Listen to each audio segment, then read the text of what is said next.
Hey everyone, welcome to Wrestling with Regret. I'm Brian Zane. Here's Adam Blampied. Oh, yes, I've been looking forward to this day because Christmas is coming a little bit early. I'm making you, Brian Zane, review Santa's sleigh. I don't even know what I did to deserve this.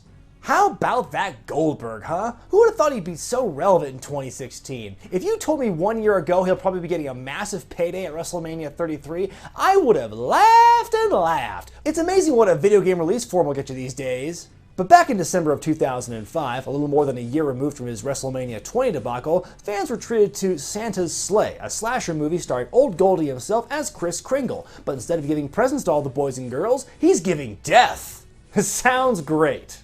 And get a load of who directed this, Brian. Remember Brett Ratner, the guy who directed Rush Hour? Yeah? Red Dragon? Yeah. Tower Heist?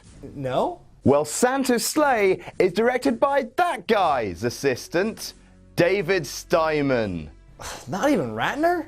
Not even Ratner, a phrase that is carved into David Steinman's tombstone. Is he even dead? I don't know, and you're about to not care. The film opens up on a lovely Christmas tableau with a dysfunctional family that all hates each other surrounding the dinner table. Sounds like a Blampied Christmas to me. You know what I'm thinking, Angel? What, darling? I was thinking... That I deserve better than this? What the hell am I doing in this movie? I'm James fucking Caan! Thank you for not making us poor or Samoan. Well, hey now, it's not a bad thing to be Samoan. I mean, 50-50 odds you're related to The Rock. Everyone makes snide comments as Chris Kattan's character, who I can only assume is playing the boyfriend or husband of one of the daughters, cops a feel on Fran Drescher's character. Well, Brian, you would think he was playing a boyfriend, but... So wait, they're all related? That means Kattan is groping his mom? Blech! I mean, and even if it's like a stepson thing, like say Kattan's character is James Caan's character's son, James Caan remarries to Fran Drescher's character, still blech! I would just like to point out that that bit is not like a Blampied Christmas. I mean, look, it's got a little bit... Look, no, anyway, Goldberg! Santa? The sounds of the 90s. Santaberg then begins the first of several massive killing sprees in the movie.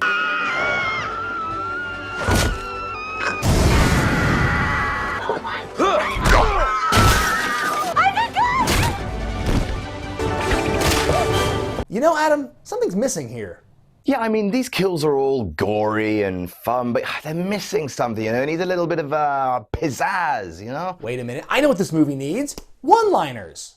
Bam! That's right, you can't have a good movie kill without a witty zinger. Since they didn't bother to give Goldberg any, we've thrown in a few of our own. You eat like you have a hole in your neck. Straight fire. Never skip leg day. Be a star. Mango was a stupid character. I am Santa Claus and I am drowning you. Another line about leg day. So all the people you recognize who aren't called Goldberg are dead and the intro kicks in. It's sub-90s sitcom quality. Look at those letters bounce around. Are you having fun yet? Our story takes place in Hell Township, a place with one of the most painfully obtuse names in cinematic history. We're introduced to Nick and his co-worker slash love interest, Mary. They work together at a Jewish deli, which is frequented by some lovely customers.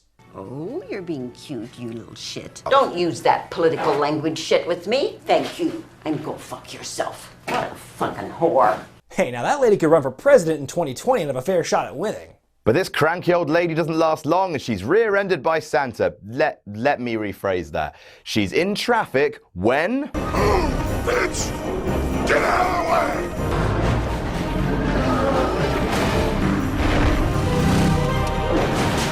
Well, today I learned that Goldberg is a big fan of Ludacris. We find out that Nick hates Christmas because he never got what he wanted when he was growing up. Never getting what you want. Boy, he'd fit right in with the average wrestling fan. I look forward to reading your comments, yes. And here comes Nick's kooky grandpa, played by Robert Culp, who looks like a combination of Doc Brown, Gary Busey, and a really bored kid. Also, he randomly farts. He's the balls worst. Oh, God. You didn't. I said I was sorry. Grandpa's seen as a nut job around town, and he also despises Christmas, but not for the same reasons Nick does. Grandpa, I want the truth about Christmas. That's one of the best lines in this movie. I'm gonna start using it everywhere now. Now you listen to me, you son of a bitch. I busted a lot of heads to get here, and I don't care how many more I gotta bust before the night's through. I want the truth about Christmas. Sir, this is an In-N-Out? Oh. One double, please. Elsewhere in the town, we see the local pastor, played by SCTV and Comedy Bang Bang's Dave Thomas, giving a sermon just before heading to the local strip club. I mean, that hypocrisy aside, it's got to be weird working as a stripper in a really small town. You're going to see a clientele everywhere.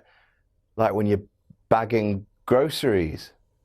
Like, I've seen your boobs. Haha, just the eggs. I just want the eggs. But in walks the star of this picture, doing what he does best. Being exposed in matches that go longer than 5 minutes? Yes, but also killing. Time for some more of those zingers. Holiday spirit got you choked up? Table for two. Let me pickaxe you a question. I am Santa Claus and I have killed you.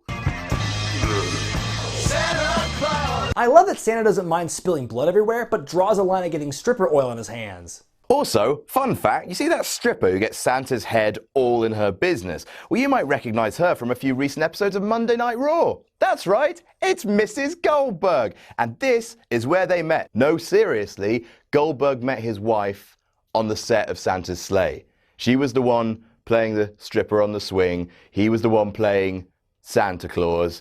And they met, and they got married, and they met with, and I do have to re-emphasize this, his head all in her business. Well, fun fact over, please continue. As Nick learns the truth about Christmas, the film suddenly turns into a poor man's Rankin and Bass production. We learn that Santa's actually the result of a second immaculate conception, only by the devil instead of God. Every year on December 25th, Santa would go on a massive killing spree. But 1,000 years ago, an angel took the form of man and made a wager, which was decided by... Wait, let me guess. So this is great mythical beings. So the only thing that would be appropriate would be lightning duel. Nope. Bear hunting? Nope. Running across the sea? Nope. Jumping really high? Nope. Sex decathlon? Huh? Eating contest? No. Like, I don't know, boxing? Nope. An even manlier sport than that. Curling. Elaborate. The angel bet Santa that if he got his stone closer to the hole in the ice without going into the water, then Santa had to spend the next 1,000 years being nice to people on December 25th instead of killing people. The angel won the bet, and that's how Santa as we know him was born. Hang on. Why did the angel put a time limit on that bet? Like, why not just no more killing forever, you maniac? Why did he not think that we would still be here in 1,000 years? Oh, he's probably not. He's probably only a few decades off, to be honest. As Nick realizes what he and his town are up against, Santa's next victim is Mr. Green, the owner of the deli where Nick works, played by the guy who was Donnie from Frasier. He spends the film being nice to people and casually acting circles around everyone else. That won't do. So...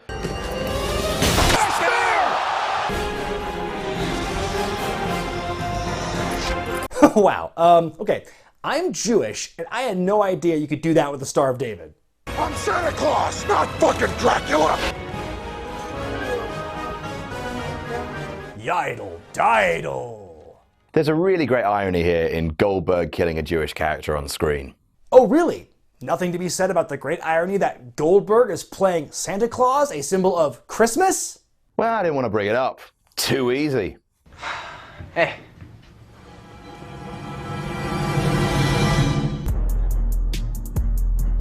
Oh, crap. Quick, Adam. Hide your stuff. Wait, what's going on? No time for questions. Nick discovers Mr. Green's body and is taken into the police station for questioning. The police captain, who was only given the last name of Cock to justify this stupid joke, what is it with you and Cock?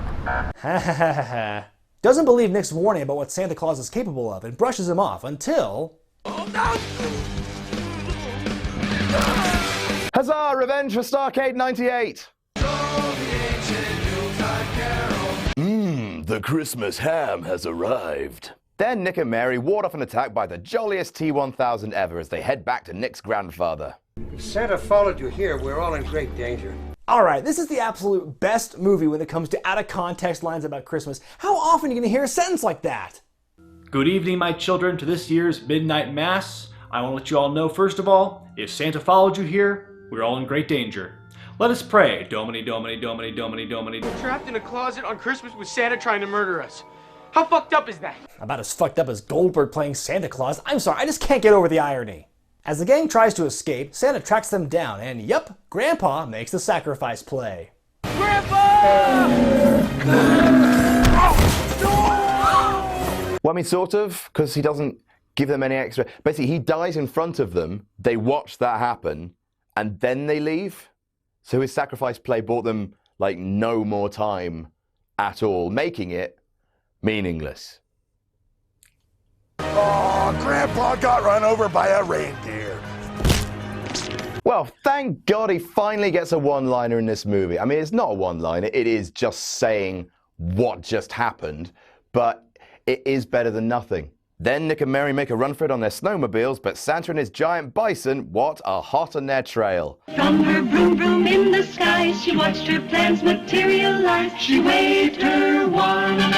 During the chase, Santa Claus kidnaps the pastor, who's also dressed as Santa, and oh god, he must have read Warrior's comic book. No, Goldberg, don't go down the same path! Eventually, Santa confronts our two heroes in a high school. Who's your daddy? Father Christmas. You know, I think our lines were better. The teens run away, sell an incoming fireball with the same steely stoicism as Super Mario, and eventually cornered by Santa driving his Zamboni, very slowly coming right for them, and officially filling out this Yuletide scavenger hunt. Just before the kiddos are turned into human slushies, the ghost of Nick's grandpa makes the save. Janet spinning off Dennis Shield. Je gaat die hoort. Alcalar, a hunderlar. Ha, well, Goldberg, A for effort.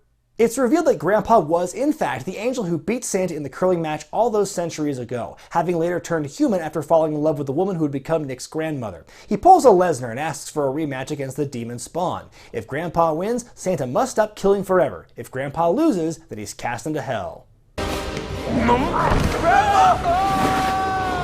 This is the ultimate swerve. After lobbing Grandpa to his doom, Santa comes after Nick and Mary, but Nick pulls out his grandpa's nutcracker gun.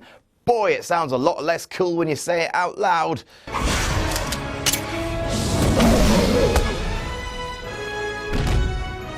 Chest nut. Boo! I thought Goldberg zingers were bad. It turns out Grandpa didn't fall to hell after all. Instead of just running Nick and Mary over while they work to save the old man, Santa just slowly drives off in the Zamboni, giving our heroes time to come up with a plan. They say goodbye to quirky Grandpa Stupid, who can't leave the ice rink for reasons of plot convenience, but then teleports to heaven. I don't care. They meet up with a rifle club, which includes Mary's brother and father, and Nick lures Santa in by whistling?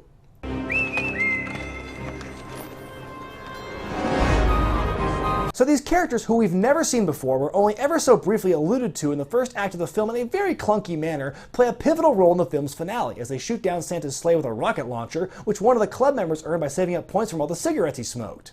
It only cost me a lung. And your vocal cords. Haha, the devastating consequences of tobacco overused. But no, he will die soon. As the crew surveys the wreckage, they come upon Santa. Well, one of them at least. Bastard Timmons is the psycho Santa guy. What a scandal. I was one of his altar boys. What? If I've said it once, I've said it 100 times. Nothing makes for better joke fodder than the harrowing conspiracy of those in charge of the Catholic Church allowing the widespread molestation of children. With the killer Santa presumed dead, our heroes finally kiss amidst the scattered remains of a dead bison. Nicholas Sparks couldn't have written it better. But come on, have these kids never watched a Friday the 13th movie before? So, Mr. Satan. Actually, that's Shaitan. Of course, Santa's not dead. He's just at an airport, cleverly disguised as a Goldberg fan. The film concludes as he awaits a flight to the North Pole in a skit that lasts a really long goddamn time. Oh, your name sounds familiar. Do you have any bags? Did you leave your sack inside all the time? We get it. He is alive. Stop doing airport comedy because we have got it. Well, that was Santa's sleigh, so Brian, tell me, did you hate that or what? No, not really. Wait, what? No, come on. Come on, I mean, you must hate this movie, right? It's a piece of crap, right? Like, where does this rank on a scale of 1 to Heroes of Wrestling? Am I right? I mean, you want to give this movie a proper thrashing like everything else you've watched, right? Well, actually, I thought it was okay. Huh? And then what happened? Well, on YouTube they say, Brian Zane's heart grew 3 sizes that day.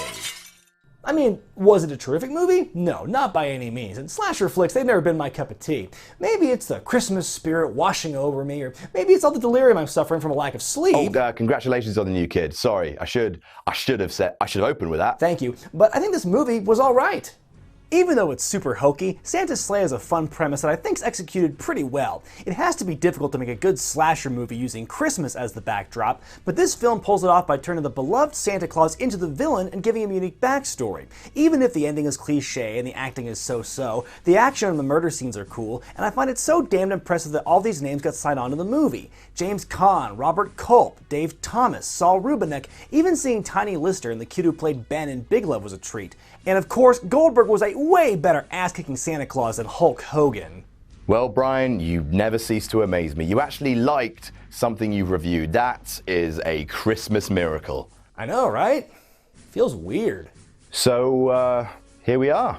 Thank you so much for having me on. I appreciate it. I'm glad I got to rewatch Santa's Sleigh, I guess. I still think it's poo. But yeah, how do we go about wrapping this up? Well, how about with a song? No, not even a tiny bit. Goodbye. Bye, Brian. Bye. Ah, you Grinch. Santa Claus, suck my balls, drunk as hell, ringing bells.